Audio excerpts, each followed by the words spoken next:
Pierre Steller.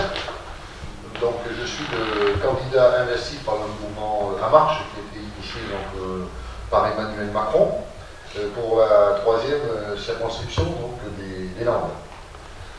Ce que je voudrais donc, ensuite on va essayer de débattre, mais ce que je voudrais vous présenter, c'est d'abord pourquoi j'ai rejoint le mouvement En Marche, et puis quels sont un peu les objectifs du mouvement En Marche dans la prospective de cette nouvelle législature.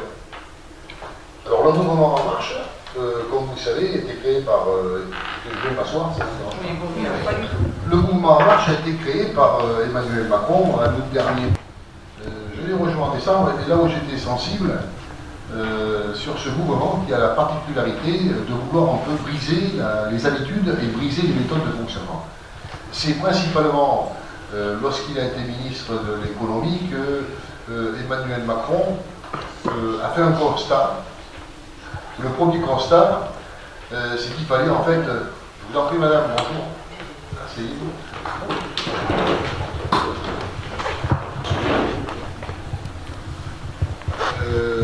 En fait, il a fait le constat qu'il fallait lever, donc changer les usages de fonctionnement de la législature et briser les clivages qui empêchaient de pouvoir aller au fond de réforme de structure, parce que les oppositions politiques de droite et de gauche, quelles que soient d'ailleurs les législatures, qu'elles soient celle-là ou une autre, on se travers de rechercher toujours à faire plaisir à tout le monde, et puis finalement on arrive à les construire et on fait plaisir à personne.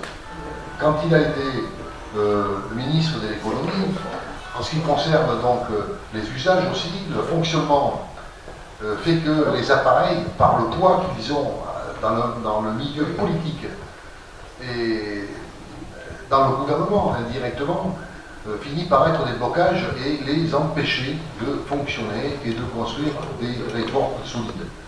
Alors, conclusion, eh bien, tout le monde finit par se plaindre, on ne s'y retrouve pas, la situation n'avance pas, on ne règle pas les problèmes de fond, et il a été donc relativement convaincu qu'il fallait rapprocher la société, redonner une réalité au sens des réformes.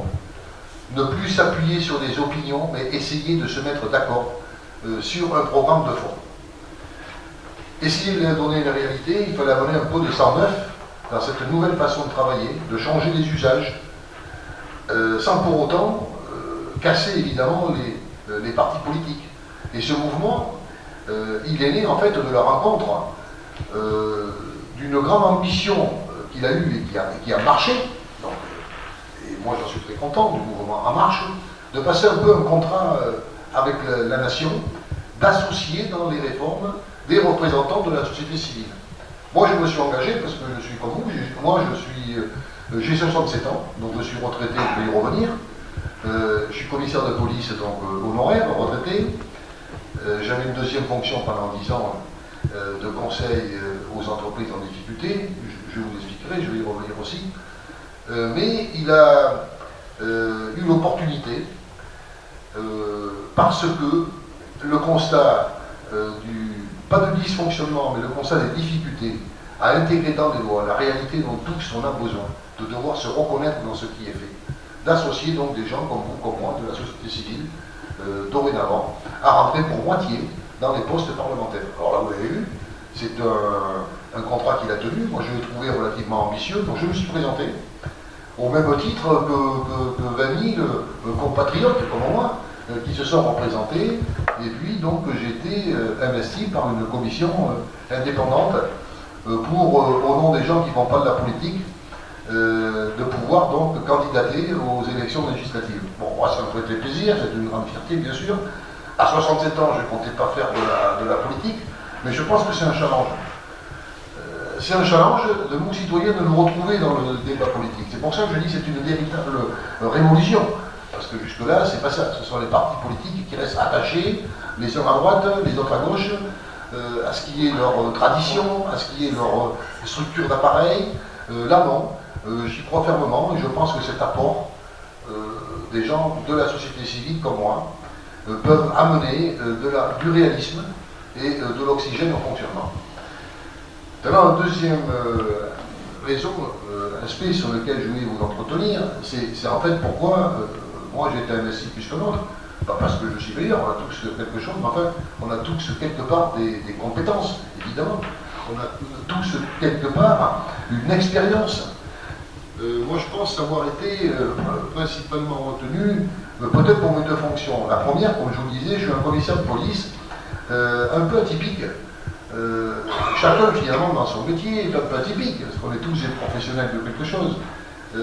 Moi, je suis resté comme commissaire de police spécialisé en droit des affaires, en matière économique et financière. Alors, la police, évidemment, on la connaît pour la protection des biens, des personnes, principalement celle-là. Mais il y a une deuxième police, c'est celle qui protège les personnes morales, c'est-à-dire les entreprises. Les entreprises qui sont victimes des monopoles, qui sont victimes des concurrences déloyales. C'est une délinquance qui, finalement, attaque complètement notre économie. C'est une délinquance qui laisse se développer des économies parallèles. C'est une délinquance qui fixe des règles de marché souterraines. C'est une délinquance qui nuit considérablement à la régulation de tous les marchés. Donc cette police est celle-là. Et puis le deuxième aspect, c'est la lutte principalement sur, on va dire, les déviances politiques. Hein, je vais appeler à ce mot la corruption. Voilà. Moi, je lutte contre la corruption depuis donc une trentaine d'années.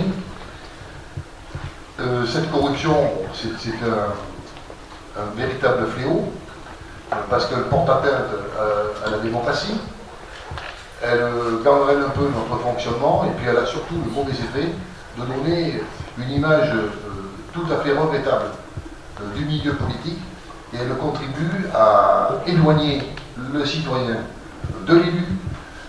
Cette délinquance et cette corruption contribuent à discréditer finalement le corps politique, alors que c'est pas du tout ça, parce qu'il y a, bien sûr que c'est ça. Alors on entend l'appellation, évidemment, tous pourris. Moi, c'est pas par expérience l'appellation que je prends. Moi, je dis par contre, il faut tous qu'on soit contre les pourris, mais ils ne sont pas tous pourris. Et là, je le dis par expérience, si vous voulez, par témoignage. Hein. Il y a dans ce corps-là le même taux, je dirais, de criminalité qu'il y a là dans tous les corps de métier. Quoi, hein. Il y en a autant dans la police nationale, hein, des pourris, il y en a aussi 5%, on dit en gros, dans tous les métiers. Par contre, dans le politique, ça, c'est pas admissible. Parce que le politique, c'est quelque chose qui nous éloigne, qui nous écarte, qui enlève la confiance. Et c'est cette confiance qui a marqué pour mettre en pratique les véritables réformes dont on a besoin. Ça, ajouté, donc, comme je vous le disais, au clivage, à l'opposition et à la radicalisation des opinions, de droite ou de gauche, bien sûr qu'il faut des convictions. Et bien sûr qu'il ne faut pas renoncer à ces convictions. Mais le pari qu'a fait Emmanuel Macron, c'est que les convictions, sans pour autant les oublier, elles peuvent enrichir les programmes et non pas les opposer. Donc c'est un pari de se mettre plutôt sur le projet, plutôt sur le programme, sur la réponse, hein, et non pas sur l'engagement politique. Donc moi j'ai cru à cet effet. La première mesure qu'il envisage, évidemment, vous l'avez tous compris, c'est de moraliser la vie politique pour nous permettre d'abord de se rapprocher, de redonner confiance, comme je vous l'indiquais, entre les électeurs, les concitoyens que nous sommes, avoir pleinement confiance dans le monde politique et ne plus se traîner, je dirais, cette mauvaise image et cette désillusion, un peu le désespoir. Et puis vous avez vu à quoi mène le désespoir. Bah, certains se sont mis dans ce créneau pour exploiter les peurs, exploiter l'échec. On a vu donc un Front National prendre des importances considérables, même ici, je dirais, alors que la terre des Landes n'est pas du tout une terre raciste. Moi, je ne suis pas donc landais d'origine, puisque je suis né à Bordeaux, mais je suis donc dans les Landes depuis presque 20 ans, à Doisite, en Chalosse. Je me suis investi comme vous, au titre de la société civile, je me suis intégré moi, dans cette commune de Chalosse. J'ai participé aux associations, bien sûr, j'ai managé le basket pendant 3-4 ans, de Agelmo, Doisite Chalosse, HDC. Bon, on a tenu, je dirais, la jambe au grand stade, le stade Pontois, Yamarodax, Donc je dirais, j'ai eu l'occasion de rencontrer pendant maintenant plus de 10 ans des concitoyens irlandais. Moi je sais que il n'y a pas de racisme. Donc forcément, cette montée du Front National, elle a d'autres causes. Et parmi les causes, il y a effectivement ce désespoir, ce désillusion, et vouloir replacer la politique dans son sens noble, c'est-à-dire dans le sens de trouver des solutions pour gérer la société. C'est le pari qu'a fait Emmanuel Macron et qui va tenir. Donc cette première loi et ce premier engagement, c'est de moraliser la vie politique. Alors, évidemment, par le passé que j'ai eu, comme indiqué, pendant 30 ans, à travailler donc, de l'autre côté de la barrière, à voir dans les affaires plusieurs hommes politiques, je peux effectivement apporter mon expérience, apporter mon éclairage. Et puis le deuxième, je dirais, corde à mon arc, c'est que depuis 10 ans, là, dans les Landes, évidemment de ma formation économique, mais de l'autre côté de la barrière, de voir ce qui ne marchait pas dans les affaires, j'ai décidé d'apporter un peu ces compétences, là aussi, pour m'intégrer dans les Landes.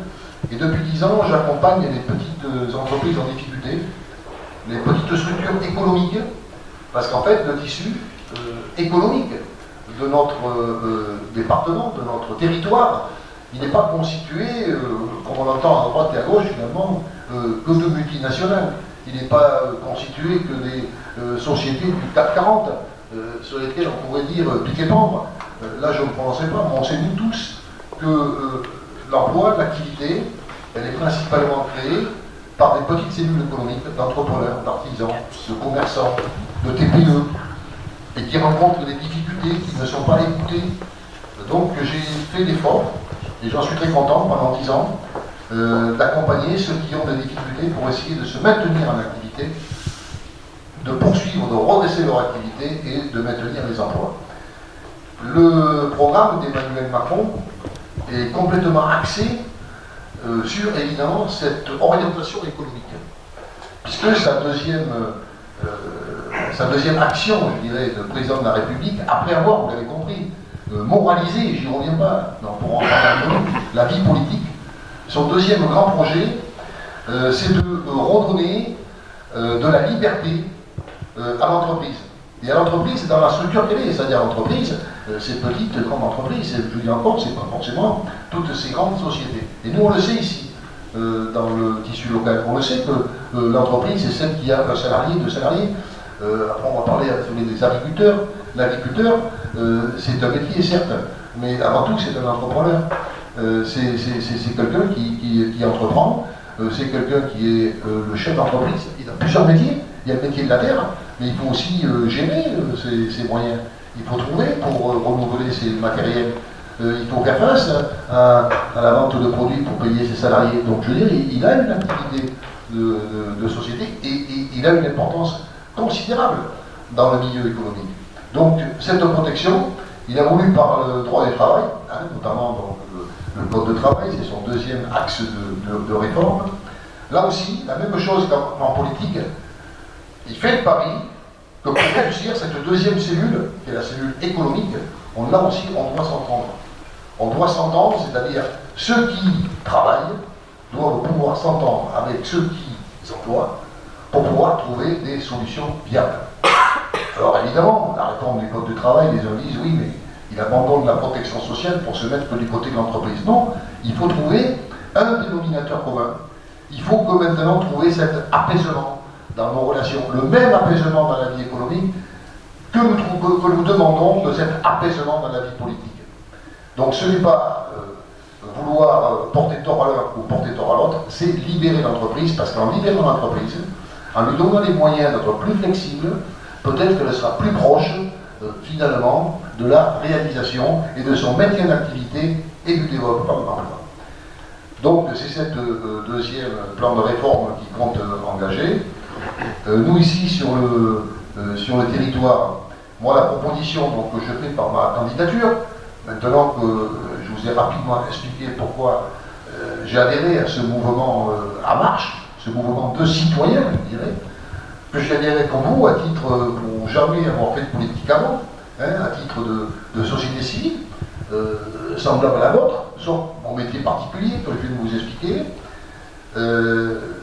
Je ne conçois pas le métier aujourd'hui de député comme il était hier. D'abord, ce n'est plus possible. Ce n'est plus possible parce que la loi a changé. On ne peut plus cumuler le poste de député avec un poste de mandat local, du conseil départemental ou autre, ou de maire ou d'élu. Je crois que déjà que cette... elle n'est pas propre à Emmanuel Macron, puisque c'est l'ancien président qui l'a initié. Mais cette volonté de vouloir impliquer le député dans la loi est une chose, à mon avis, importante. Ça n'empêche pas pour autant que cette loi, et moi c'est un petit peu l'engagement que je prends, cette loi nationale sur laquelle on peut faire travailler différemment que les députés, il faut que chacun s'y retrouve. Il faut que localement, quand une loi le sort, il faut que chacun, les besoins sur le territoire, ils puissent être identifiés et qu'ils soient applicables. Et là, on a des lois aujourd'hui qui tombent dessus. Personne n'y comprend rien. Elles ne sont pas applicables. On se demande même si on a été entendu quand elles ont été pondues. Donc, il faut qu'il y ait ce contact entre la réalité et la loi. Donc, c'est pas évidemment, je disais, vous savez, je commence des réunions, je ne suis pas un homme politique, mais j'entends un peu ce qu'on dit. C'est pas en fait le département qui va faire la loi, bien sûr, on ne fait pas une loi pour le département, mais je crois qu'il faut à tout prix que dans chacune des lois, les besoins du département s'y retrouvent. Et pour ça, il faut rester en contact avec cette réalité. Moi, le deuxième engagement, on a des convictions politiques. Je crois que ce n'est pas l'essentiel pour réussir. Je le dis sincèrement, et bon, je ne serai pas évidemment le candidat d'En Marche. Je crois à ce mouvement d'En Marche. Je crois que ça va marcher. Ça va être difficile, mais ça va marcher. Il faut faire confiance. Il faut continuer à donner la confiance. Et ça va marcher parce qu'on va y apporter une réalité à ce mouvement. Mais moi, je ne perds pas mes convictions, et personne ne les perd. Et moi, mes convictions, bah oui, moi, je suis d'obédience, je suis un socialiste d'ouverture de conviction. Donc moi, je suis attaché à une chose très importante, c'est la protection sociale. Et dans le programme de Macron, toutes les lois, je pense qu'au cœur de la loi, il faut, quelles que soient les lois, il faut, et je serai attentif et vigilant à ce qu'il y ait toujours de la protection sociale. Que ce soit une loi pour le travail, parce que c'est sa raison même d'être, d'apporter une protection sociale et de l'améliorer. Mais ça peut être aussi une loi fiscale, ça peut être une loi environnementale, ça peut être une loi sur la santé. Je dirais à tout moment, moi je serai vigilant que le cœur même de la loi soit la protection sociale, l'intérêt premier. Et puis le deuxième, je vous le disais, c'est de garder une réalité. Il faut qu'on s'y retrouve dans la loi. Il faut qu'elle nous concerne. Les lois qui ne nous concernent pas, dans lesquelles on ne se retrouve pas, elles sont inapplicables. Donc il faut garder ce lien avec le besoin de notre département. Moi j'ai fixé pour ma part 5 objectifs, et je vais pas, on pourra en parler, mais je vais vous les indiquer rapidement.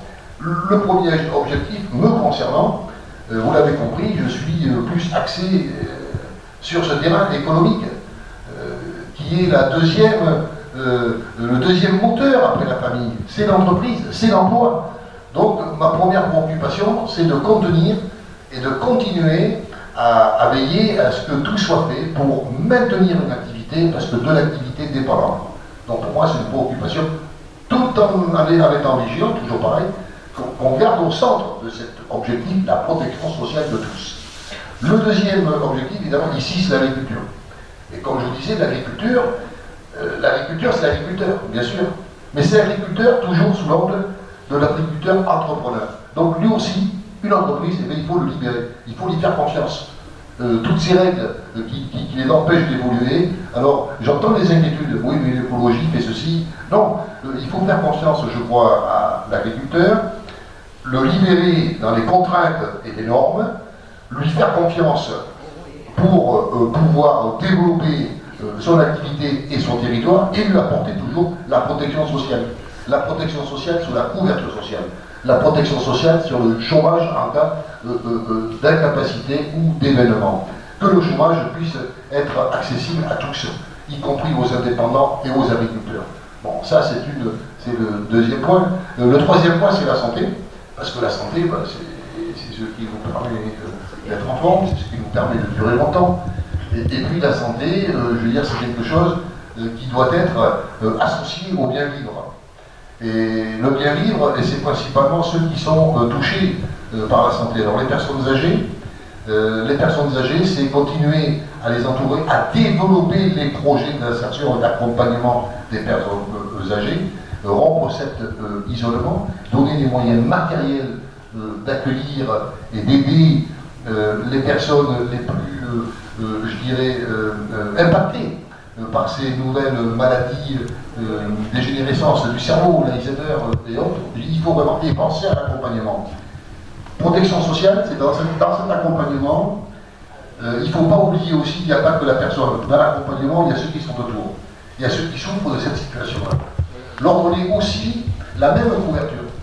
Alors évidemment, ce n'est pas des rémunérations que l'État va pouvoir donner. Il va falloir au moins arrêter de vivre que des subventions, mais c'est leur donner des points pour la retraite. Reconnaître que la couverture sociale des accompagnants doit être identique à ceux qui sont rémunérés. C'est-à-dire considérer autrement. Et puis je suis très sensible, moi, en ce qui me concerne, l'handicap. Alors il y a l'handicap, bien sûr, matériel, l'handicap physique, mais il y a les handicaps mentaux, et là, je crois que c'est propre à la France. Il me semble qu'on a au moins 50 ans de retard. 50 ans de retard. Les familles sont touchées, je dirais qu'elles se referment. Non seulement il n'y a pas de la compréhension, mais en plus il n'y a rien qui permet comme structure, il y en a, bien sûr, il y en a. J'exagère, je trace le trait, mais il n'y a pas suffisamment d'élan, il n'y a pas suffisamment de recherche, il n'y a pas suffisamment de considération. Donc c'est extrêmement important pour moi que dans la santé soient intégrées des vigilances sur le capital, l'handicap et l'handicap mental. Et puis la jeunesse, ce sera mon avant-dernier point, la jeunesse, parce que la jeunesse, c'est notre avenir de demain. Et puis bon, avec un président jeune, si je ne m'intéressais pas à la jeunesse, bon, donc je préfère aussi le mettre dedans. Et je prends non, la jeunesse, sérieusement. La jeunesse, il n'y a pas que l'éducation. Moi, ma préoccupation pour la jeunesse, c'est de leur donner tous les moyens qu'ils puissent s'intégrer le plus vite possible dans la vie active. Parce que franchement, il n'y a plus rien de décourageant pour un jeune dont on a fait tous les efforts. Et tous les jeunes devraient vous dépasser. C'est le devoir d'un parent. Enfin, je dirais même, c'est l'amour du parent quand il arrive à obtenir de son enfant qu'il soit meilleur que lui. Je crois que c'est notre propre satisfaction. C'est ça notre récompense de notre éducation. C'est de transmettre. Et de transmettre le vrai, de transmettre cet espoir. Et je crois qu'on peut être content quand on voit que nos enfants finissent par arriver à sortir d'une société au-dessus de la nôtre. Faire meilleur que nous. Mais pour faire meilleur que nous, il faut les aider. Et pour les aider, il n'y a pas que l'école, il y a l'accompagnement, il y a à s'intéresser aux difficultés qu'ils ont, à s'intégrer dans les universités. Il n'y a pas suffisamment de logements pour les étudiants ici périphériques, puisque c'est les Landes, il n'y a pas d'études, je dirais, supérieures après les UIT, ou les écoles, bien sûr, spécifiques. Donc il faut à tout prix aider par l'apprentissage, par la formation, par la transmission, par la réussite à l'intégration. La jeunesse, c'est quelque chose. Et puis, je ne vais pas vous dire pour le sport, puisque je vous expliquais pour le basket, pour moi, le sport, ça reste une école de morale. Et une école de morale, ça donne la pêche, ça donne l'envie de réussite. Il n'y a pas que le résultat à la fin de la partie, il y a aussi la façon de jouer. Et il faut aussi continuer à les aider. Il faut tenir cet espoir et garder la force à notre jeunesse. Voilà.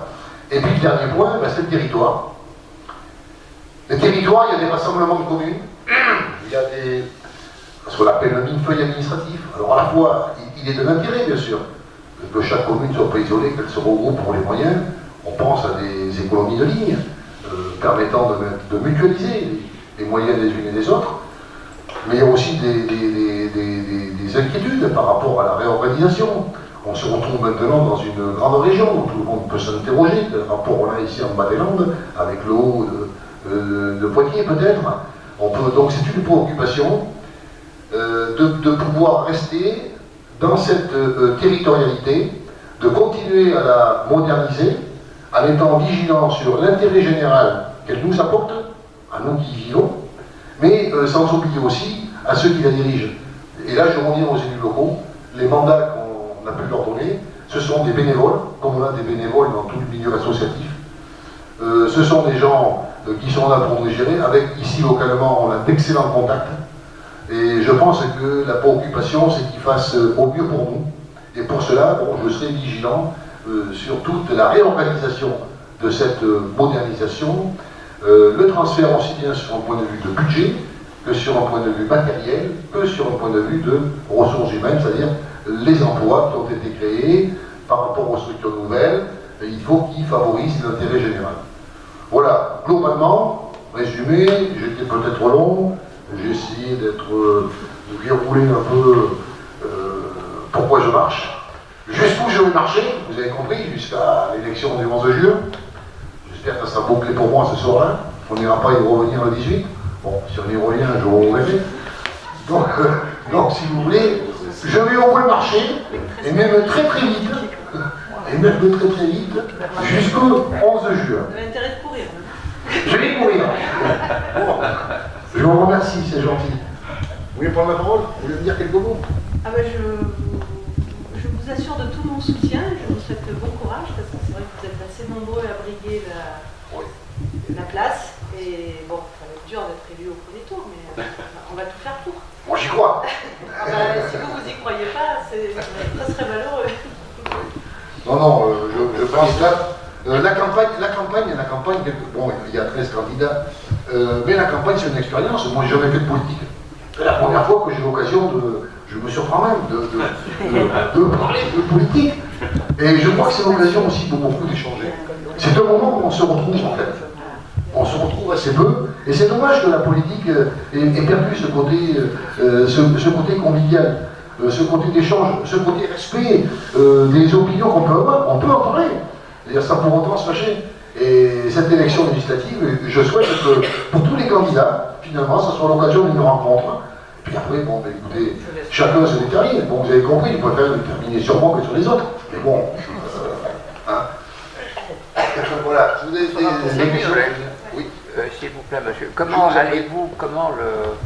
la France va financer tous ces soutiens sociaux, tout ce que vous avez dit, on soutient les enfants, on soutient les parents, les familles, vous n'avez jamais parlé de précarité des gens, des Français qui sont dans la précarité, jamais, on en a parlé pendant les meetings de tous ces messieurs. Il y a beaucoup de précarité en France et on diffuse beaucoup d'argent à des non-français, je ne suis pas, il faut quand même le reconnaître. Donc on parle d'augmenter la CSG, on parle de l'augmentation de la CSG. Moi qui suis retraité avec une petite retraite, on m'a déjà piqué 5% déjà au mois de janvier. Et si ça continue, on va aller bouffer des trèfles. Alors, vous parlez pas, on parle de la retraite, oui, on va prendre sur les retraités, parce qu'il y a beaucoup de retraités en France, hein, et c'est ce qui fait vivre le commerce. Ils vont chez Monsieur Darac faire des repas, ils vont faire des sorties. Ça, c'est un moyen économique. Si vous commencez à augmenter la CSG, et ça va diminuer les retraites, donc les gens sortiront moins de chez eux, mais ça, personne n'en a parlé. Si, on a dit, on va augmenter la CSG. Oui, mais alors sur les petites retraites, comment vont-ils faire? Oui, je vais essayer de... Comment allez-vous financer tous vos projets? Parce que l'économie, c'est de remettre les gens au boulot. Moi, j'ai 83 ans et j'ai eu beaucoup de présidents de la République qui se sont présentés quand j'ai voté pour tous ces gens-là. Mais le peuple, il a souffert, il souffre encore. Bien sûr. Il souffre encore parce qu'il y a des syndicats comme la CGT. Je ne suis pas syndicaliste, je ne l'ai jamais été parce que j'étais commerçant, donc je me suis battu moi-même et j'ai payé mon personnel. J'avoue que ces gens-là ont bouffé le port de Marseille, parce que je viens du sud-est, le port de la Ciotat. Les gens vont se faire réparer leur bateau en Italie. À Saint-Nazaire, c'est les Italiens qui vont racheter le domaine. Alors, où vont les entreprises françaises? Alors, on va chercher de l'argent ailleurs. D'accord, ça fait travailler le personnel, ça fait travailler les gens. Mais je pense que la précarité, les retraités, ce sont des gens à voir. Parce qu'on donne beaucoup d'argent aux gens qui arrivent sur le terrain, mais ceux qui sont sur le terrain et qui ont bossé toute leur vie et qui touchent 600, comme les agriculteurs, comme les petits commerçants, les choses comme ça, ils touchent moins de 1000 € par mois, on n'en parle plus. Alors ça, quand vous serez dans l'hémicycle, chose que je vous souhaite, dans la chambre, oui, quand vous serez dans la chambre, sur votre fauteuil, vous pourrez peut-être défendre un peu les ruraux, ça c'est sûr, Ouais. mais Alors, il y a d'autres bon, gens à la défendre. Là, vous me demandez de refaire la moitié du monde. Bon, je vais Non, faire tout de suite, non, la mais France je vais répondre à seulement, votre la question. France. Non, d'abord sur la précarité. Et la précarité, le chômage, c'est volontairement, en ce qui me concerne, que je n'ai pas employé ces termes, ils me font peur. Je ne vais pas Oui. vous dire. Mais elle y est, Vous m'avez elle entendu, je existe, n'ai pas hein. parlé de chômage, je parle d'emploi. Bon, c'est clair, la conséquence du manque d'emploi, c'est le chômage. Bon. Mais j'essaie de ne pas être. Vous voyez ce que je veux dire? Je le sais, ne vous inquiétez pas, je le sais. La précarité, quand je dis, moi franchement, mon souci, c'est de placer au centre de toute nouvelle législature la protection sociale. Dedans, il y a la précarité, évidemment. Pour répondre à la CSG, oui, je peux vous dire que dans le programme d'Emmanuel Macron, on n'augmente pas la CSG, c'est faux. Bien sûr qu'on augmente la CSG. On pense l'augmenter de 1,7 points. Mais ceci étant, augmenter à partir de 1 200 €, il y a quand même une exonération pour 40% des personnes qui ne perçoivent des salaires en dessous du seuil. Voilà. Et puis, il y a des compléments quand même à la CSG, parce que je le redis, le principe c'est quand même, pour ma part, je serai, et là je prends l'engagement, toujours vigilant à ce qu'il y ait un maintien de la protection sociale. Ça veut dire quoi? Ça veut dire que s'il y a effectivement une baisse du pouvoir d'achat par une augmentation de la CSG, vous devez trouver quelque part un complément. Pour les petits salaires, l'idée c'est de les mettre à tous au même niveau. Pas tout de suite, mais l'idée, par exemple pour les retraites, pour les couvertures sociales, c'est que 1 euro cotisé soit 1 euro couvert, ce qui n'est pas le cas aujourd'hui. Les différences, franchement impardonnables, créées par les... Je donne la pierre à personne, mais créées par la diversité des régimes, fait que l'agriculteur n'a pas une retraite digne pour aujourd'hui, par rapport justement au niveau de la vie. Mais il n'est pas tout seul. Il y a les commerçants qui n'en parlent plus. Il y a même des indépendants qui n'en parlent plus. Donc l'idée, c'est d'arriver au terme de propositions de réforme sociale, d'arriver un jour à les aligner. Je ne vous dis pas que ce sera le 1er septembre, mais l'idée, c'est celle-là. Et moi, je prends l'engagement de toutes les réformes, qu'elles soient fiscales, qu'elles soient sociales, de santé, de regarder toujours que le cœur de cette réforme assure la protection sociale. La précarité, on essaie de la combler. 100 € de plus par mois pour les petites retraites. L'exonération de la taxe d'habitation. Bon, vous me direz, elle ne touche pas tout le monde, bien sûr, il y a déjà beaucoup d'exonérations, mais tout ça pour essayer de compenser et de réaugmenter le pouvoir d'achat. Donc c'est une préoccupation, et vous avez raison. Mais la première préoccupation, évidemment, c'est les retraités, mais il y a aussi des actifs. Et il y a des actifs aujourd'hui très précaires. Et dans cette très précaire, des actifs. Et il y a même des jeunes qui arrivent aujourd'hui à avoir un métier et ne pas pouvoir se loger, voire même se nourrir. Alors qu'ils travaillent. Et c'est là où on marche sur la tête. On marche complètement sur la tête. Alors moi je comprends les retraités. Alors ce que je veux dire pour les retraités, j'en suis, vous l'avez bien compris. Ce que j'espère, c'est avoir la pêche que vous avez à 83 ans, ça va m'arriver. Je le souhaite. Vous avez le temps encore d'être député, ça va vous maintenir en forme. Hein. Oui, mais après vous avez compris qu'à 67 ans, je ne vais pas faire 50 mandats quand même. Hein. Bon. Au moins 5 déjà. Vous avez compris, hein. Je vous en propose un mandat de transition, point. Hein. Voilà. Non, plus sérieusement, évidemment, je suis retraité. Et alors, ce qui est bien dans l'ouverture qu'a fait Emmanuel Macron à la société civile, c'est que là aussi, il a ouvert à des gens comme moi et à des retraités. On n'est pas nombreux. Candidats comme ça, libre, on peut se décider, on est 4%. Mais je pense que les 4% que nous sommes retraités, nous, moi aussi, je perçois une retraite, bien sûr.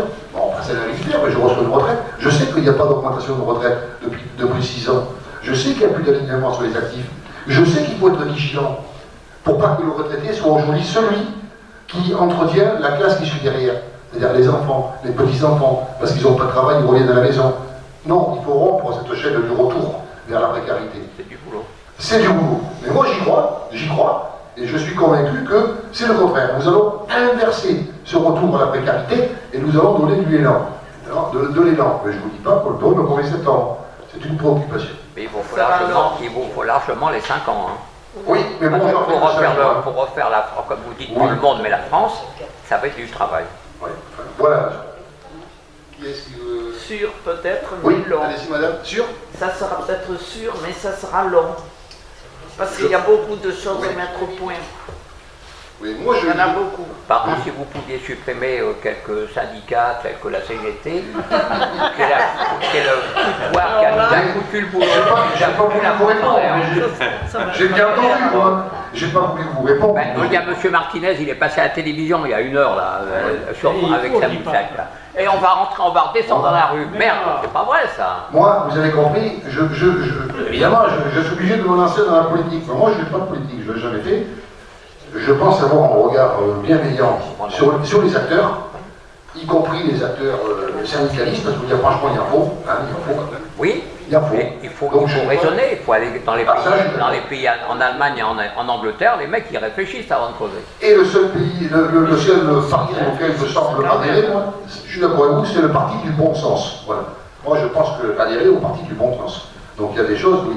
Après j'ai bien entendu, la région du Sud-Est, évidemment, n'est pas la région des Landes. Ils vont mieux être là. Eh bien, il vaut mieux être là. J'ai bien entendu que la région du Sud-Est n'est pas la région des Landes. Après, vous avez ouvert sur des chantiers navals, de la Ciotat. Ah oui, mais on peut parler de la Seine-sur-Mer. Depuis 20 ans. On peut parler aussi de Dunkerque. Moi, j'y ai travaillé. Je vous dis, je viens du contrôle des affaires économiques et financières. J'ai travaillé 5-6 ans sur ce dossier de la Ciotat. Moi, je sais pourquoi la Ciotat est partie. On a adopté une politique de plein emploi. Qu'est-ce qu'on faisait? On gardait en otage les bateaux, et puis au lieu de payer les chômages, on payait les salariés dans l'entreprise. Bon, à l'arrivée, ça nous a coûté 2 fois plus cher. Parce que les bateaux, on ne les livrait pas, et quand il a fallu qu'ils soient livrés, avec les indemnités de retard, ils ont coûté 3 fois leur prix. Alors à un moment, les actionnaires nous ont spoliés. Moi, je suis intervenu judiciairement dans ces dossiers-là. On a été vigilants. C'est le rôle des pouvoirs publics. Donc, vous voyez, la sécurité, au sein, par exemple, des services publics, c'est pas aussi que la sécurité des personnes et des biens. On est vigilant sur ces... Mais, je veux dire, on ne peut pas d'un côté faire travailler des chantiers navals sans, je dirais, avoir de commande. Et la commande, elle repose beaucoup sur la confiance. Parce que nous avons quand même la qualité du travail. Là, je vous rejoins, à la Ciotat, ce sont des techniciens, ce sont des gens, des chaudronniers, des soudeurs, des fileurs, je sais plus, ces câblages très spéciaux comme des avions. Le bateau, c'est une énorme technicité. Bon, tous ces emplois, ce sont des gens extrêmement qualifiés. Bon, on n'a pas pu les repositionner ailleurs. Ce qu'il faut, c'est trouver une diversité, quoi. Et je crois qu'il y a une préoccupation. Enfin, moi, à nouveau, puisque vous avez évoqué ça, moi, le regard que je porterai, de par mon expérience, c'est toujours la protection sociale. Voilà, même dans les mesures économiques. La protection sociale du chômage, je disais, c'est à donner à tout le monde, donner aux agriculteurs, mais donner aussi aux indépendants, donner à ceux qui gèrent, qui créent de la société, qui créent de l'emploi. Et parce qu'ils ont un statut de travailleurs non salariés, parce qu'ils en sont gérants, ils n'ont pas de couverture sociale. Il faut leur donner accès au chômage. Ce sont des gens qui ont monté des magasins, qui ont développé de l'artisanat, qui vont... Et puis, parce que ça n'a pas marché, c'est eux qui plongent, et puis ils n'ont pas droit au chômage, alors qu'ils ont tenté de développer l'économie, de maintenir le bourg de votre village, d'employer la voisine ou autre. Non, il faut arriver à comment dirais-je, à rendre tous égaux devant la couverture sociale. Vous voyez, y compris pour ça. Et ce qui a manqué à la Ciotat, vous avez raison, c'est qu'ils sont en train de le faire maintenant, c'est magnifique la Ciotat. Ils sont en train, je pense, de aller. Ah oui, maintenant c'est le. Ah, maintenant c'est magnifique. Station balnéaire. Oh, pas encore, mais franchement, ils développent cette politique sociale de logement derrière le port. Ils sont en train de tout moderniser. Je veux dire, c'est bon, voilà, il y aura eu du temps. Et ça a laissé beaucoup de blessures, le chantier naval du Gaulle. Mais ici, bon, ici, c'est autre chose. On y vit très bien, vous êtes d'accord? Alors, vous avez justement parlé de là-bas, je ne reprends pas le terme, enfin bon, on a compris. Ici, je veux dire, on n'a pas cette confrontation des populations. On n'a pas cette confrontation des générations. On n'a pas ces fractures sociales. Pas forcément celle des revenus, mais celle du rang social. Ici, il n'y a pas. Ici, on est tous sur le même pied. C'est un département fabuleux. Il y a ce côté festif. Il y a ce côté ouvert. Témoin quand même. Et je dirais finalement, moi quand j'entends, bon, t'es pas landais, t'es pas d'ici, moi je dis non, finalement on finit par être plus landais qu'ils le sont. Vous êtes d'accord? Et bien on va créer une association des nouveaux landais. Et moi je suis un nouveau landais. Vous êtes partant? Partant. Et bien ok, il y en a des nouveaux landais, nous allons créer 3 nouveaux landais, même quoi. 4 nouveaux landais, regardez. Nous sommes des Nouveaux-Landais. Il n'y a plus de Landais. Hein, on va marcher, Ah si, il y a des Landais. on va marcher et ça va marcher. Une chose, encore une fois. Tout à fait pour que nos agriculteurs prospèrent, mais je suis aussi assez persuadée que le problème ne vient pas des normes écologiques, parce que tout le monde a envie de faire des produits de qualité et qui soient bons pour la santé. Et je pense plutôt que le fond du problème est à quel prix d'achat sont prêts à acheter les grandes centrales d'achat de la grande distribution. Et là-dessus, j'aimerais entendre ce que Emmanuel a prévu, parce que bon, sur ce point-là, j'avoue que je ne me suis pas trop penchée sur la question. Mais en gros, ce qu'il faut pour l'agriculture rencontre le monde. Il faut qu'on soit tous payés au juste prix. Le problème, il est là. Alors, quand je parle de normes, c'est vrai, j'ai un peu, comment dirais-je, réduit mon ouverture sur la norme, enfin l'écologie, c'était l'exemple que je prenais. Mais la PAC, c'est également quelque chose de très lourd administrativement constitué. Il y a des normes. La MNE est une contrainte pour eux. Et il y a beaucoup de... Donc je veux dire, il faut, quand je dis libérer, c'est les assouplir, et puis surtout leur redonner à eux, avoir confiance en eux, dans ceux qui vont faire. Parce que s'il y a des normes, c'est qu'il faut les encadrer. S'il faut les encadrer, c'est qu'on prend les gens pour des imbéciles. Quelque part, ils sont organisés. Ils savent parfaitement y répondre. Bon, donc voilà. Et en ce qui concerne l'écologie, l'orientation sur l'écologie, je dirais, c'est s'orienter vers une écologie raisonnée. Comment dire en termes agricoles. Moi j'ai une petite vigne, arrête de pas me prendre ma tête, il faut faire, qu'est-ce que je veux dire, de l'enherbage raisonné, il faut, bon voilà. Mais c'est vrai qu'il faut leur donner cette confiance. Et pour les normes, je pense qu'il faut réellement simplifier les procédures, au moins les concernant. Voilà. C'est Mme Le Pen qui nous l'a dit, mais enfin bon, c'est vrai que je suis dans le commerce depuis longtemps, et je sais plus que les fruits espagnols sont sur les étals à des prix pas chers. Oui, alors ça c'est... Vous savez bien, près de choisir au sein de l'Europe, parce que vous avez raison. Oui. C'est l'Europe. Ça permet un peu les et en Slovénie pour fabriquer leur bagnole, c'est fabriqué là-bas, hop, ça donc ce qu'il faut, c'est, je crois que l'orientation est bonne. Il faut commencer par uniformiser les fiscalités. Déjà, ça va les refroidir. Et il y aura beaucoup, nous on le sait, les frontaliers. Il y aura beaucoup moins de monde de l'autre côté. D'ailleurs, je ne sais pas si vous avez vu, ils ont déjà commencé à comprendre quand même. Il y a beaucoup moins de... Vous voyez, voilà. Les gens d'État, il y en a beaucoup moins, les prix sont plus les mêmes. Bon, ça va s'uniformiser. Alors, les charges, bon, je reviens à la protection sociale, parce que même pour les agriculteurs, la réforme qui doit être faite, parce qu'il faut qu'elle soit faite, il faut qu'il y ait au milieu la protection sociale. Il faut qu'elle soit identique à tous. Ils s'y retrouvent par le chômage, par les cotisations, par la RSA. Il faut qu'ils s'y retrouvent dans tout. Vous me disiez pour la main-d'œuvre. La main-d'œuvre. Bon, la main-d'œuvre, c'est des cotisations. Il est prévu pour redonner évidemment et du pouvoir d'achat d'un côté, mais également pour de la flexibilité à l'entreprise et de l'oxygène, de baisser des cotisations aussi bien salariales que les cotisations patronales. Voilà. Maintenant, je veux dire encore, ce qu'il faut voir, tout le monde, le problème c'est que tout le monde n'est pas dans la même galère. Tout le monde n'est pas dans la même galère. Il faut identifier les secteurs économiques selon les tailles qui souffrent plus que d'autres. Parce que je dirais presque plus on est petit, plus on a de mal à trouver, c'est ce qui manque d'ailleurs aux tout petits. Bien sûr la charge sociale est très importante. Quand il faut payer ensuite les retenues sur les salaires, souvent on considère que c'est comme la TVA, ça a été le volet d'oxygène, de trésorerie, pour faire vivre ces petites unités. Et puis lorsqu'il faut finalement payer quand même, parce que c'est une retenue sur salaire, ça leur a servi de trésorerie, eh bien, comme ils ne sont pas aidés par ailleurs, ils plongent. Voilà. Ils plongent, donc il faut les baisser, mais il faut les baisser en même temps, et que ce soit le moyen de redonner de l'oxygène aux deux. Voilà. Libérer un peu l'entreprise, et en même temps, assurer la protection sociale du salarié, et lui donner du pouvoir d'achat. Voilà. Et le problème des travailleurs détachés. Les travailleurs détachés aussi, il faut s'uniformiser. C'est-à-dire déjà, il faut le voir, je dirais, c'est presque, on va y revenir, l'immigration. Bon. Le problème, quelquefois, au moins pour ceux qui n'est pas contrôlé, c'est se voir avec les pays d'où ils partent. Bon, c'est avec eux qu'il faut aussi voir la chose. Les travailleurs détachés, c'est pareil, c'est le même système.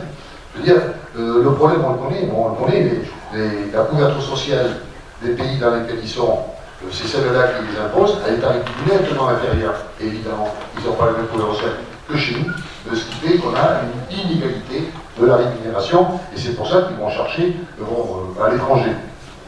Ce qu'il faut, c'est uniformiser au sein de l'Europe. Là encore, je crois qu'il y a cette volonté de ne pas quitter l'Europe, de la faire avancer, de la moderniser d'une manière pragmatique. Et je pense, moi, je crois à la détermination de notre jeune président pour y aller. Mais c'est un chantier qu'il faut ouvrir. Bon, je crois qu'il va le faire. Le problème, c'est qu'on n'arrive pas à trouver sur le territoire français les salariés qui le recherchent. Il faut trouver un juste équilibre entre l'harmonisation des charges et le fait que les... Mais ça pose... Non, mais là, vous avez raison, mais ça pose la deuxième question. Pourquoi on ne trouve pas? Pourquoi on n'arrive pas à mettre en adéquation le besoin professionnel sur le terrain, avec l'offre d'emploi? Pourquoi on n'y arrive pas? C'est à cause de la mondialisation. Non.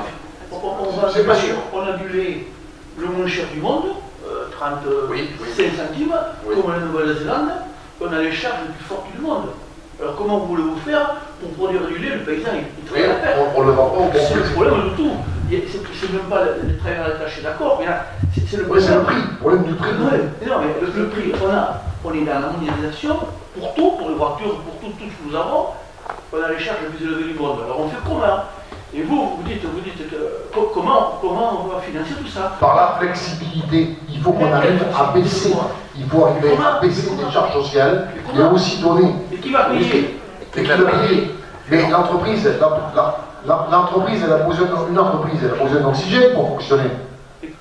Et elle a besoin d'oxygène, l'entreprise. Moi, je vais répondre. Mais tout à fait, mais l'entreprise a besoin d'oxygène. Si on continue à la garder attachée, là aussi clivée à des règles qui l'enferment, qui l'empêchent de pouvoir avoir des accords, non plus de branche, comme on dit, mais des accords individuels. Si on lui donne cette souplesse, elle va pouvoir adapter ses charges sociales, je dirais, avec ses besoins. Pourquoi? Parce que l'entreprise, il faut la mettre en conformité. Il faut lui donner ses moyens de faire. Après, on pourrait dire que ça ne marche pas. Mais pour l'instant, on ne lui donne pas. Voilà. Alors, évidemment, on a une couverture sociale lourde. Mais pourquoi? Parce qu'à côté de ça, on a une prestation sociale qui est importante. On est quand même un des meilleurs pays du monde à la couverture sociale de tous. Alors, bien sûr, après, j'entends les discours comme vous. Moi, je n'y vais pas sur cela. Je dis bien pour tous. Pour tous. Et puis, moi, je veux dire pour tous, parce qu'il n'y a pas de différence. Il n'y a pas de différence. Un homme est un homme, une femme est une femme. Et je veux dire, il faut arriver, justement aussi, à ne pas faire que rassembler des idées. Il faut aussi qu'on remette un peu d'humanité au milieu de tout ça. Parce qu'on va finir un jour, passez pour l'expression, par se foutre réellement sur la gueule. Et moi, c'est mon sentiment. Alors, il faut trouver la solution. Elle n'est pas simple, vous avez raison, elle n'est pas simple. Où c'est qu'on trouve l'oxygène? Moi, il va manquer de l'argent, l'État. Il va manquer de l'argent, mais mon sentiment, moi je crois fermement, vous l'avez compris, Le pari, enfin, si je peux que libérer l'entreprise, c'est la solution. Moi j'y crois, oui. Oui, c'est le pari qui est fait, c'est on libère l'entreprise, donc elle va embaucher, donc derrière elle a moins besoin de prestations sociales, et c'est sur un... Et comment on libère l'entreprise? On la libère en baissant son impôt sur les sociétés. Oui, le CICE aussi. Ça. Mais le CICE, ça n'a pas été connu mal. Moi, bon, vous savez qui c'est que le principal bénéficiaire? Non, oui, les 40 milliards. Non, le principal bénéficiaire, oui. C'est l'employeur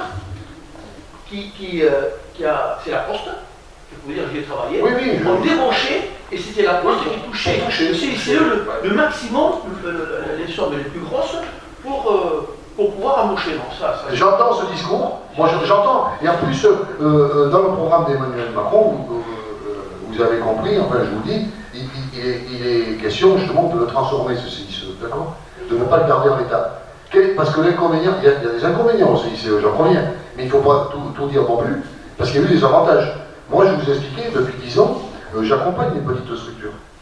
La petite structure c'est quoi? C'est l'artisan qui a 3-4 salariés à la fin du mois. qu'est-ce qui lui arrive à la fin du mois? Il lui arrive que les carnets de commandes, ils sont en train de repartir, tel que je le comprends, et je suis content pour eux. Ils ont pratiquement un an devant eux. Et moi, j'ai connu ces petits artisans que j'accompagne, ils avaient un carnet de commandes de 2 mois devant eux. 2 mois de travail avec 3 ouvriers. 3 ouvriers qu'il faut payer au SMIC. À la fin du mois, l'artisan, lui, il n'est pas payé au SMIC. Il est payé ce qui lui reste de chiffre d'affaires. Quand il n'a rien, lui, il vit pas, mais il paye des salariés au SMIC. Et non, mais il y en a, moi je vous dis, la misère, la précarité, moi je les accompagne. Je peux vous dire, dans le bâtiment, ça va mieux, je suis content pour eux, ça va mieux. Alors je reviens au CICE. Pour arriver à leur permettre de vivre et de financer ce qui leur manque, parce que l'emploi, il faut le payer. Et l'entrepreneur, sa première préoccupation, la des mois, c'est de payer les salariés, même s'il n'a pas de commande. Et quand il va voir la banque pour financer, il cherche quoi? 3 000, 5 000 euros. C'est pas des sommes mirobolantes qu'il cherche le petit. Eh bien, il ne les obtient pas. Et quand le CICE est tombé et qu'ils ont touché entre 5 et 7 000, je dis franchement, ça a été un ballon d'oxygène. Alors, on peut voir le côté du verre à moitié plein. Je suis d'accord, mais il faut aussi voir le verre à moitié vide. Et il y en a eu qui, ça les a aidés. Ça les a aidés. Pas tous, mais je dirais les petits, ça les a aidés. Si je peux me permettre, à ce moment-là, il faudrait corriger un peu la communication sur le CICE, enfin, ou en tout cas communiquer sur le CICE, parce que personnellement, et je pense, j'en parle pas mal dans mon entourage, tout le monde pense que le CICE ne sert qu'aux grosses entreprises. Il n'a servi qu'aux grosses entreprises. Alors, vous utilisez des chiffres sur à combien de TPE. Mais j'ai entendu, comme vous, bon, je vois déjà, le dossier, il est gros comme ça, donc vous n'allez pas m'expliquer que l'artisan du coin, il peut monter son dossier sur le CICE. Il a expert comptable Lyon, ah mais ça c'est clair. Quand on parle de normes, vous faites bien de le dire, parce qu'il n'y a pas que la norme agricole, il y a la norme partout. Il faut simplifier les choses pour que le petit artisan qui bosse toute la journée, 12 heures, 14 heures par jour, il ait le temps de faire son dossier, il faut que ce soit simple. Mais il y a même des agriculteurs qui renoncent à demander des aides tellement que c'est compliqué à remplir les dossiers. Voilà. Total et compagnie. Tout à l'heure j'ai entendu, mais c'est bon pour le public aussi, parce que tout à l'heure j'ai entendu des élus qui, pour monter les dossiers sur la loi de modernisation, sont obligés de faire appel à des bureaux d'études pour leur expliquer ce qu'est la loi. Non mais je ne sais pas si vous voyez où c'est qu'on va à se tourner la tête. Vous voyez? Donc il faut simplifier la normalisation. Il faut s'engager dans cette... voilà. Donc libérer. Voilà, libérer, c'est... C'est comme lui, il a parlé du lait, là. Le prix du lait, c'est comme avant, le prix, la tonne de maïs. Bon. Une année, elle était à 200 €, l'année après, elle était à 90 €. Bon. Il faudrait qu'il y ait un juste milieu, que l'agriculteur puisse au moins avoir un plancher qui dise en dessous de là, moi je perds de l'argent. Il ne faut pas que je perde de l'argent, il faudrait que ça soit fixé, mettons la tonne à 150 € la tonne, mais c'est en dessous. L'idée de s'engager dans cette réforme, c'est de pouvoir rémunérer au juste prix la valeur produite, le produit. Voilà. Qu'il soit du lait, qu'il soit de la céréale, qu'il soit du canard. Alors vous avez évoqué tout à l'heure, je ne vous ai pas répondu, le circuit distributeur. Comment il entend lutter contre... Casser des marges, si vous voulez, vous cassez des... Alors comment il entend lutter? Bon, contre les lobbies de Carrefour, Auchan. l'orientation, c'est de privilégier les circuits courts. Ça, c'est déjà, notre responsabilité de consommateur, on est d'accord. Voilà, déjà, c'est de privilégier les circuits courts. Ok, ça c'est le premier truc. Le deuxième truc, toujours pareil. On sort de la distribution, ils vont vous dire qu'en fait, s'ils font des marges plus loin, c'est pour pouvoir garder les emplois. Bon, on a compris qu'aujourd'hui, la distribution, il n'y a plus que ça qui distribue. Hein. Les marchés, ils se vident, c'est les grands centres qui les remplacent, etc., etc. Privilégier donc les achats locaux. On y gagnerait sur les transports, on y gagnerait. Quelle organisation? Je ne sais pas, mais je sais qu'il y a une chose, c'est que l'organisation groupée, localement, peut être un pôle d'entrée à la distribution. Peut-être un pôle d'entrée. C'est comme pour l'emploi, la multiplication des petits contrats, parce que c'est eux qui utilisent les petits contrats pour restaurer. Hein. Qu'est-ce qui est prévu? Il est prévu qu'au deuxième petit contrat, il y ait une deuxième petite taxe sur les oreilles. Bon, voilà l'entreprise. Comment on va prendre le... Non, mais c'est prévu aussi. Celui qui va multiplier ces petits contrats, et donc on va les multiplier les taxations. Et à un moment, je peux me redire que les petits contrats n'est pas plus. Bon. Et conclusion, peut-être qu'il aura la solution, on espère, de retourner vers le tissu local pour ses approvisionnements. Mais on ne peut pas non plus imposer, en état des choses, à un distributeur de prendre ici ou de prendre là. Oui, c'est le distributeur qui commande. Oui, c'est le distributeur qui commande. C'est lui qui impose le prix. C'est le distributeur qui a imposé le prix auquel il achète. C'est quoi cette méthode? c'est le vendeur qui dit je vends. Mais bien sûr, c'est le vendeur, mais vous savez comme moi qu'en État, c'est pas ce qui se passe. Donc, non, mais ça devrait être interdit d'exiger des agriculteurs qui vendent en dessous de leur prix de revient. Mais non seulement c'est interdit, mais alors là aussi, le problème, c'est que ça ne devrait pas, c'est que c'est interdit. Pourtant, ça se passe. Mais l'agriculteur, aucune activité, aucun acte de commerce, je dirais même mieux, aucun acte de commerce ne peut s'effectuer en dessous du Mais prix. alors pourquoi on ne condamne pas les gens qui exigent? Parce qu'il y a cette complémentarité. Ah ben, écoutez, c'est justement tous les efforts qui doivent être faits. Tous les efforts qui doivent être faits pour harmoniser et revenir au paiement au juste prix. Voilà. Mais là, c'est un travail énorme. Bien sûr, c'est un travail énorme. Et j'en reviens, c'est un prix mondial. Oui, c'est la mondialisation qui a... C'est un prix mondial, c'est comme les voitures, c'est un prix mondial. On a un prix mondial, à part que l'Espagne, c'est un peu moins cher ou un peu plus cher, voilà, pour certains produits. Et on a des charges plus fortes. Alors on revient toujours à la même chose. Mais est-ce que vraiment le prix du lait importé, le prix du lait de Alors, Nouvelle-Zélande dont on ne vous peut pas parlez parler tout de à ça. l'heure? Non mais... C'est la poudre de lait qui se transforme en lait. Dans une poudre de lait, on fait 5 millions de lait. Oui, mais donc on ne compare pas des choses comparables. Moi, je vous répondais comme un commissaire de police pour ne pas être susceptible de supprimer la vache, c'est tout. Hein. Bon, Alors moi je voudrais poser une question là parce que je m'aperçois, je suis le seul chasseur ici et deux chasseurs. Il y en a d'autres, écoute-toi, Il y en a d'autres. deux chasseurs. Et il faudrait parler un peu de la chasse parce qu'ici c'est le pays des chasses traditionnelles.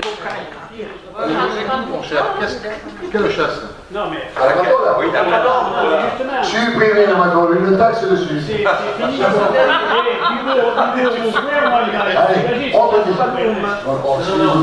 Non, mais la chasse, alors. On va attraper un mec qui a 86 ans, qui chasse, qui va attraper 10 ortolans par an, on va le condamner. Moi je trouve ça Mais inadmissible. pourquoi on le condamne? Et vous voulez. Parce que, bon, non, mais les politiques, autrefois, ils n'ont pas fait ce qu'il fallait. Parce que normalement, il y en a qui chassent l'ortolan. Il y en a ici, loi Sandré, on ne la chasse pas. Là-bas, ils l'empoisonnent. Bon, mais c'est tout. C'est au niveau européen, c'est au niveau. Je ne sais pas. Bon, je vais prendre le mauvais côté du chasseur. Non. Si, il y en a des mauvais côtés du chasseur. Oui. Il y en a. C'est pas leur tout à l'heure, je rentre à la maison, à Noisy. J'ai 2 ânes. Qu'est-ce que je vois aux côtés des ânes? Je me vois un petit chevreuil à Côme, tu l'as vu là? Il s'est pris un coup de fusil quelque part, le mec, il a plus de cervelle. Mais bon, il marche encore, il goûte encore, mais bon. Ça fait partie. Et bien venu chez vous, voilà. C'est pour ça que je voulais savoir qui de l'un des deux m'avait dit. Bon, pour revenir au bon côté de la chasse. Bon, je ne suis pas chasseur, si vous voulez, mais je ne suis pas contre la chasse, évidemment. Mais pour revenir au programme d'Emmanuel Macron, la chasse est une tradition. Alors, je ne vais pas vous dire qu'il va vous rétablir l'ortolan dans le restaurant. C'est pas demain qu'on va pouvoir le manger sous la serviette, ça c'est clair. Mais par contre, le maintien de la tradition de la chasse, comme le maintien de toutes les traditions. Je veux dire, les corridas, bon, c'est pas pour autant qu'il va les faire des corridas, merci, ça je vous l'accorde, mais le maintien des corridas, oui, le maintien de toutes les traditions, la chasse compris. Et je vous dis encore, l'ortolan, c'est pas sûr qu'on y revienne. Mais cette tradition de la chasse qui amène ce vivre ensemble, s'il y amène cette palombière, c'est pas que la chasse, la palombière. Vous êtes d'accord, c'est tout ce qui est autour. Et encore, vous n'y allez que l'hiver, vous n'allez pas l'été. Oh non, moi, c'est vers la fourchette. Parce que lui, il va l'aider, lui, il va l'aider, sur les bien, il va l'aider. J'espère quand même qu'il a d'autres priorités que la suppression de la chasse. C'est clair. Eh bien, il faut une Du distraction chantier, pour l'homme il y et a autre aussi. chose à faire. Non, mais je veux dire, autour de la palombière, il n'y a pas que la chasse. Autour de la palombière, il y a tout. Il y a la construction du chemin, il y a le côté convivial, il y a l'espace qu'on prend, il y a la technique, l'astuce. Il y a des mecs très intelligents, ils savent faire comment se fait la voir, vous voyez. Et il invente, puis chaque année, il améliore. Bon, c'est tout, toutes les stratégies, je veux dire. Mais pourquoi? Je ne comprends pas la question. Vous voulez qu'on supprime quoi? On ne peut pas supprimer cette tradition-là, c'est impossible. André, Et Ça, c'est- on te parle. T'as peur On de ne peut quoi? pas supprimer cette tradition. Non, c'est pas question de supprimer. On dit, comme tu te présentes à la réunion de circonscription, s'il y a des chasseurs, ils vont en sortir une petite paille, quelque chose de dire pour les. Je ne peux pas leur dire qu'on va rétablir la chasse à l'ordonnance, je crois que là, c'est pas bon du tout ça. Non, le reste, oui. Non, Moi, j'ai pas envie qu'on Et puis j'ai vu aussi que la chasse elle est différente selon qu'on est ici, là, en basse de Chalosse, et puis selon qu'on est en Haute-Lande. C'est pas les mêmes traditions de chasse déjà. Parce que nous, on ne demande pas les subventions à l'État. Hein. Nous, quand il y a des dégâts, c'est les chasseurs qui payent. S'il y a des dégâts au sanglier, c'est les chasseurs qui payent. Oui. Alors, on ne demande pas un centime à l'État, ni rien. Ça ne devrait pas être Vous ça. saviez qu'à être plus efficace. Vous saviez. Parce que le pauvre agriculteur qui sème son maïs et le char moitié bouffé, Oui, l'agriculteur, il touche ça l'argent, vous mais prend à la c'est le gorge. truc qui paye. Vous tuez tous les Demain, il y a justement une réunion Ah, mais là, les chasseurs, ils ont pour parler de une ce utilité. sujet. Ah oui. Donc je veux dire, les chasseurs, ils ont une utilité, parce que bon, les battus, par exemple, vous participez tous, il y a bon, je veux dire, vous concourez aussi quand même. Ou alors il faut réintroduire le loup, quoi. Si on se C'est pas si bon, mais j'ai vu déjà que dans la campagne, on a pas mal de loups, là. J'ai déjà arrivé, Bon, qu'est-ce que... C'est bien. eh bien, c'était très bien. Voilà, écoutez, je vous remercie tous d'avoir été un peu interactifs. Et puis bon, je suis désolé, on ne se verra plus, parce que après le 11 juin, on va se passer au premier tour. On verra, j'espère. On n'aura pas l'occasion de se rencontrer entre les deux. Je passe au premier. Mais quand même, Ah, ça vous nous invitez pas à voter pour nous, là, en nous disant qu'on vous reverra plus. non, je vous promets, c'est bon. Ben, ça veut dire qu'il faut voter pour lui. Une fois que je suis Attendez, je commence la politique, je ne maîtrise pas tout. Soyez indulgents, bienveillants pour moi. Je me prépare pour votre prochain meeting, en fait. Allez, ok, c'est fait, alors on prend le pari. Allez, entre les deux tours, prochain meeting. Bon, je vous remercie, mesdames, messieurs, Non, mais merci. c'est pas ça que je voulais dire. Et à bientôt.